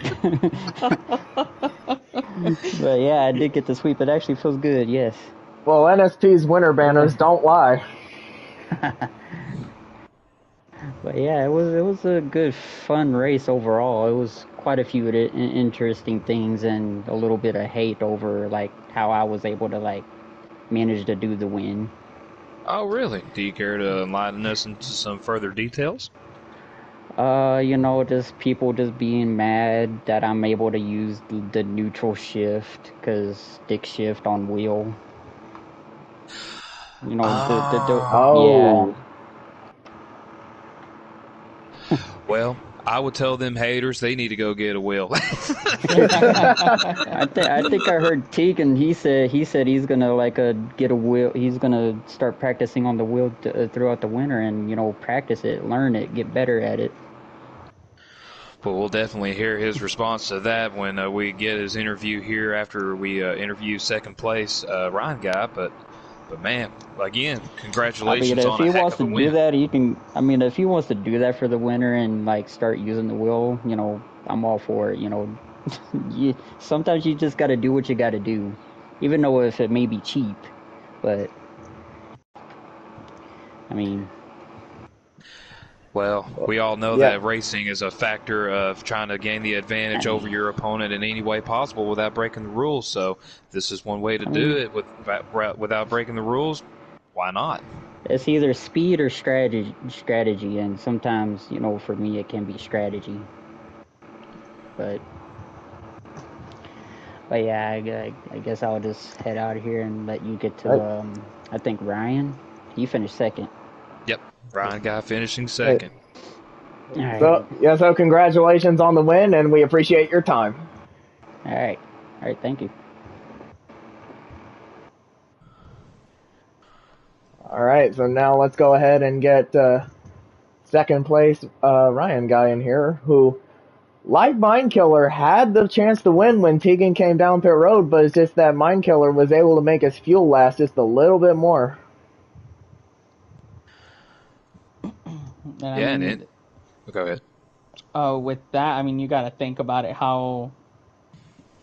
how long Mind Killer was running behind him, and how essentially that ended up being what cost Ryan. He was leading that little 2-car pack they had going, and it ended up costing him this win. Yeah, that's what I was about to add to what you were saying there, Sal. They were at the furthest back of the pack right there, saving all that fuel that they could. So, you know, the way And that the two pack split up, you thought the middle pack would have had the best chance to save fuel, but it ended up being the backpack. now that Ryan guy is in here, Ryan, like, you and Mind Killer took advantage of Tegan coming down pit road, and yet Mind Killer was able to get the best of you on fuel. So walk us through that, if you will. No comment. Just ready for Bristol at that point. There's no comment on that. Ready Well, for Bristol. sometimes no comment can be the best comment. Unless if anybody else would like to chime in. Did I kind of asked Mind Killer this same question, but want to know your thoughts on it. Did you know, or were you aware that the battle between you and Mind Killer could have essentially end up coming down to being the battle for the win? Oh, I instantly knew it was going to come down to that because no one else really could save as much as me and him could. So I essentially knew that it was between me and him because I knew the front four really wasn't. They were trying to save, but they realized that they couldn't. Besides, I think Tegan, who just went full out, and um, and then I think and then JB wrote his bed and was just it was too late for him to do what he wanted to do. So essentially, I think me and Michael were the only two that I had a feeling that it was going to be between me and him for the win, especially once I knew everyone was going down pit road.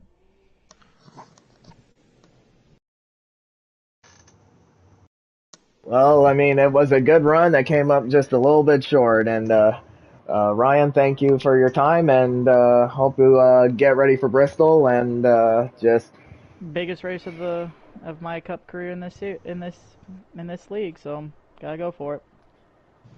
yeah, and we'll definitely keep our eyes on it. Appreciate your time. No problem. And all right, let us get third place in here, and I believe it is Tegan, correct? Yeah, it is Tegan Jones. Get your recorders ready.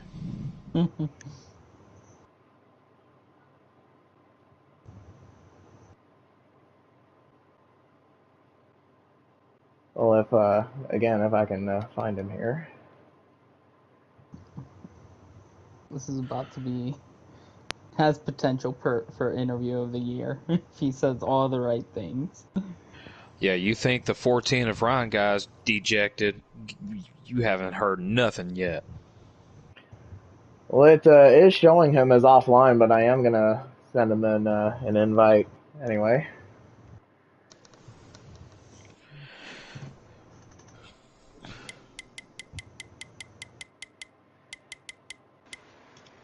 And there he is.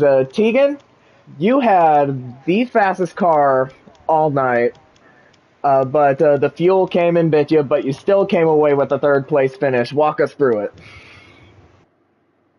Well, it just seemed like that's how this whole playoffs has gone. I mean, most of the races that come down the fuel mileage races is because they go green from the end of the stage to the end of the race. This one we had a late caution. That kind of, I mean, as soon as the caution came out, I knew that race was going to be fuel mileage. Controller, you can't save 3-4 laps at Auto Club if you're not doing it.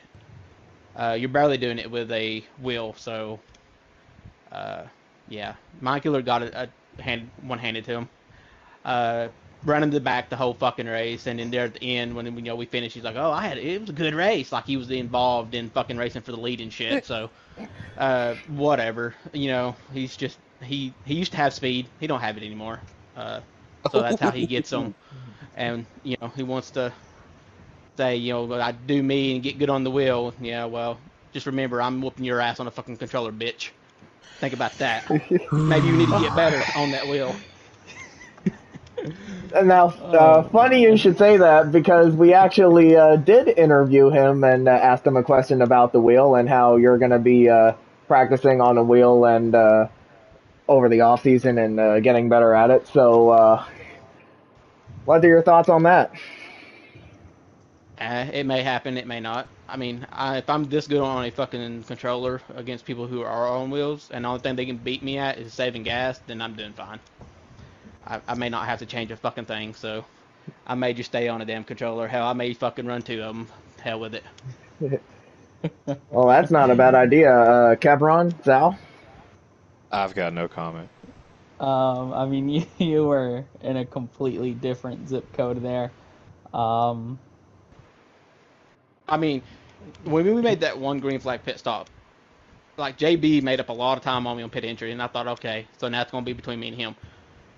And then I just I don't know if he just made a bad adjustment, but it wasn't just him; it was the other ones behind him that wasn't. They were losing time to me too. So I don't know. There's something about this racetrack. I love it. That's the first cup race I have lost at Auto Club in a very long time because I'm usually so damn good here. So I don't know. This is one of my favorite tracks, along with Pocono and Indy.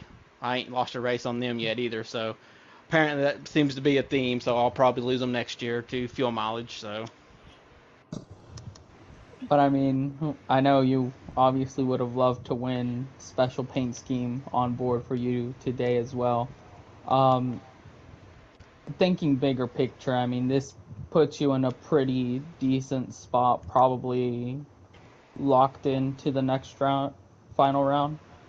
Yeah, I'm pretty sure me and Bradley both are locked in now. Yeah, so I mean, thinking about that, what does your mindset kind of go to Bristol? We know Ryan's probably going to be in that dogfight for the final spots.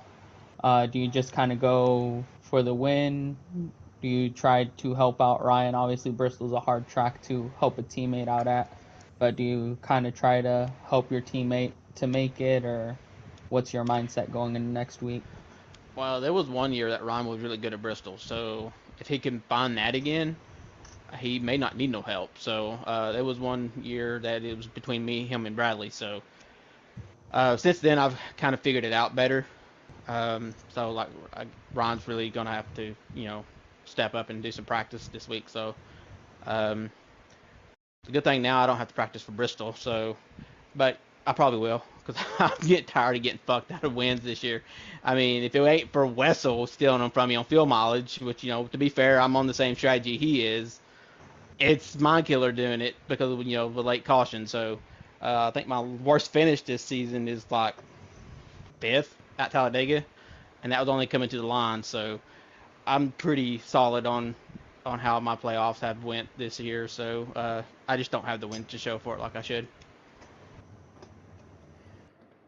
We can't wait to see what you do next week at Bristol, Tegan, and thank you for joining us. Thanks guys for getting on and broadcasting tonight. Yeah, No man. problem, man.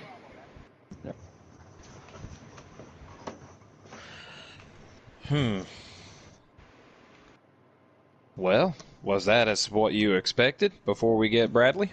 Absolutely. I kind of saw it coming.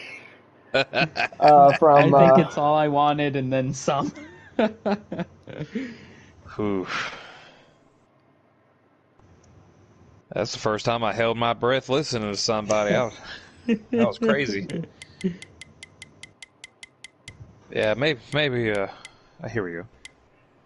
And there is Bradley with a very solid fourth place tonight. So, Bradley, take us through the race and from your perspective, if you will.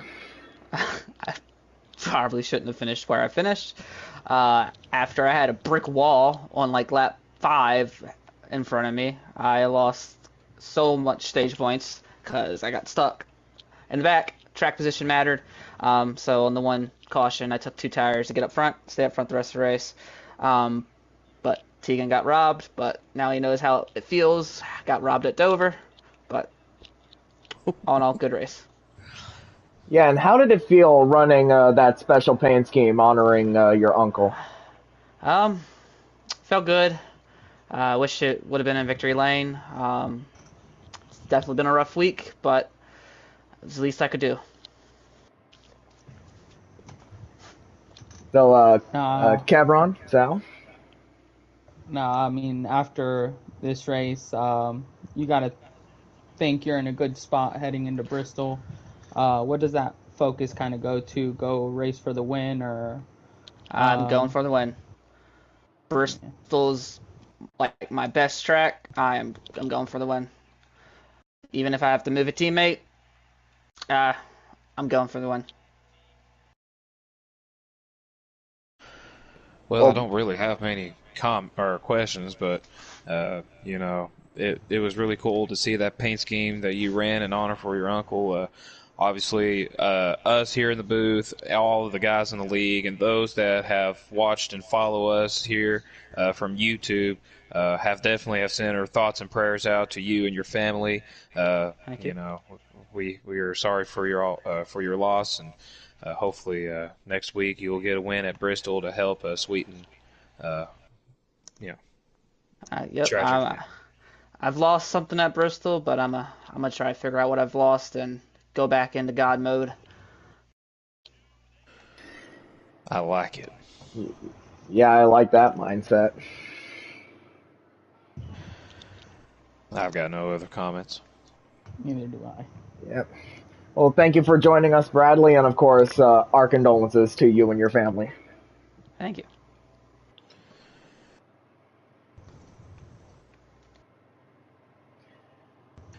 All right, so who is our last interviewee for tonight? The fuel master of puppets here, Weasel. We also got to get some of the playoff guys in here as well.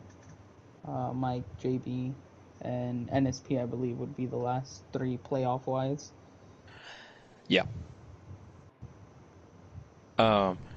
After Weasel, I'm going to hop off. But man, this has been a pretty cool set of interviews here.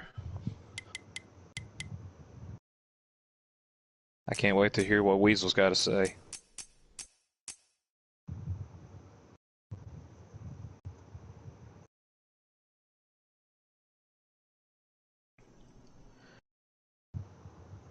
And we shall wait and see if he decides to join us. Do do do do do do do do. Oh man, what do you guys thought about the race before Weasel gets on? Man, I said it since we went on the air. We were definitely in for a treat tonight. And a I treat said, in yeah, my and God. yeah, I was about to say, and that is exactly what we got.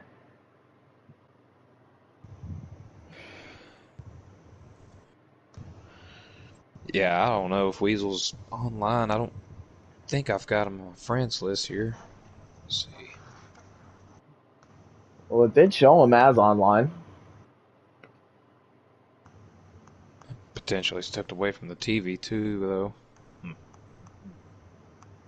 Very possible knowing him. Yeah. I don't know.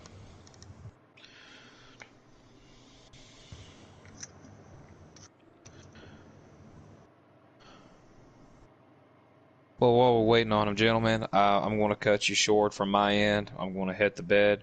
Thank you, Sal, for joining up, and Ryan, thank you for getting the broadcast up, man. It was awesome commentating with you too. Oh yeah, it was great. Alrighty, guys, we'll holler at you later. Is it? All right, hopefully we'll see you next week at Bristol. As a matter of fact, before I do go, I am going to be racing at Bristol next week. It's my home track. All right. Oh, nice. So We'll will see you definitely be guys. seeing you next week. Ain't no doubt about that, my friend. I was actually there at the race last night. Got to watch a pretty okay eventful race, but yeah, be glad to get on the game here next week and try to race and win it myself. So. It'll definitely be a fun one to watch. Oh, yes, sir. All right, gentlemen. Thank you again. We'll see you next week. All right, have a good one. Dude.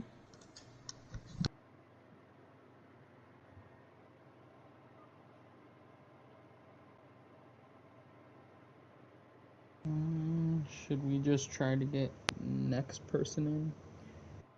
And who might that be?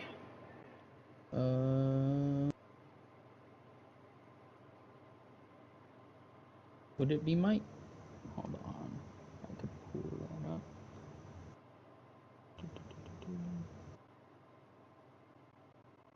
I know playoff wise it's just JB, Mike, and then NSP.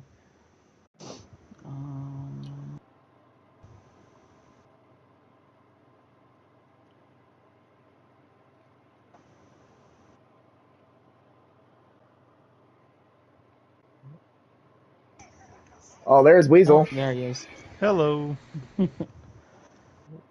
Well, the fuel mileage master has come up short, if you will.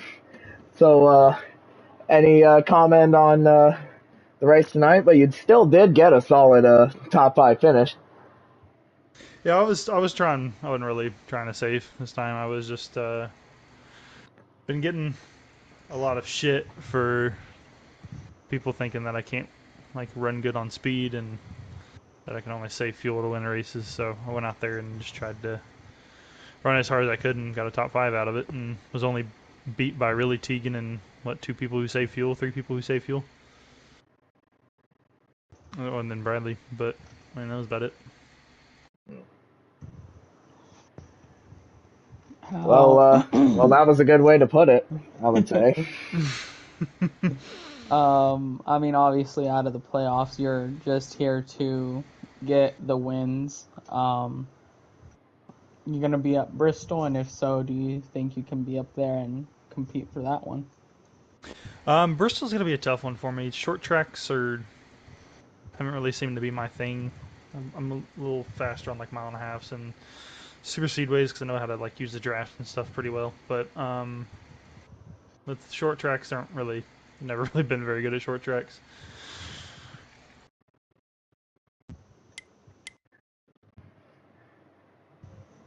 That's all I got. Yeah, that's all I got too. So, I mean, a very strong result, and I was surprised you didn't win this one, considering that fuel mileage races and all, but I mean, still, very solid top 5, and hopefully you can also do well at Bristol. Thank you. Oh yeah, I was trying to push as hard as I could the whole race, and there was at one point I was pushing a little too hard. The way I was running like my line in 3 and 4 is I was trying to dip like my left side tire down, or my left front, on the apron because it kind of helped me turn a little better. But then there's a couple points I got a little too low and lost it, and then we brought out that caution at the end of the race was I got a little too low and then overcorrected and murdered the wall.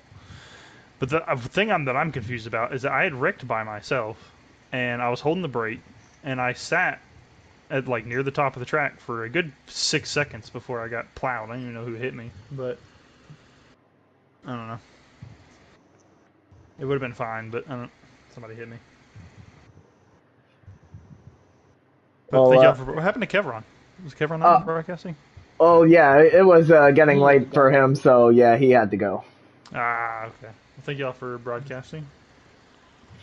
Yeah, no problem. And we'll see you next week at Bristol. See you.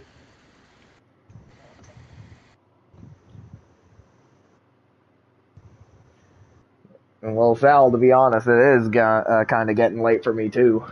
So, Oh yeah. especially since I'm somebody that has to be up insanely early in the morning, especially after having a whole week off. So, do you mind if we close out the stream? Oh, that's cool. All right. So, what an interesting race. So, final thoughts on it. I mean, it was wild. You thought you knew who was gonna win that with that 4 car in Tegan. But I mean, this sets up a really interesting cutoff going into Bristol. Yeah, definitely a very interesting playoff scenario heading into the final race of the Earnhardt round at the last great Coliseum in Bristol, Tennessee. And now, of course, since the both of us are here, there is one other event in this league that we have to worry about, and that is the final race of the midweek season, which, of course, the two of us are in the Final Four. I'm not in it. Oh, I thought you were in it. No. Well, I know I am, for sure. And it is myself and Kevron that are in the Final Four, as well as Incog and James. So Yeah. that should be a fun one too on Wednesday night at Gateway. Absolutely. Which I believe they will be streaming here on the YouTube channel as well. Looks like we're going to be in for a double dose of action next week, if you will. Yeah. And with that, I would just like to say, thank you all for joining us tonight. Hope you enjoyed the race, and be sure to check us out on Wednesday night at Gateway for the final race of the midweek series season, and also next week on Sunday for the final race of the Earnhardt round for the CFRL Cup Series playoff at Bristol. Thank you for joining us. Be sure to like, subscribe, comment, share this video with whoever you know, and we will see you all on Wednesday or Sunday or both. Have a good night, everyone.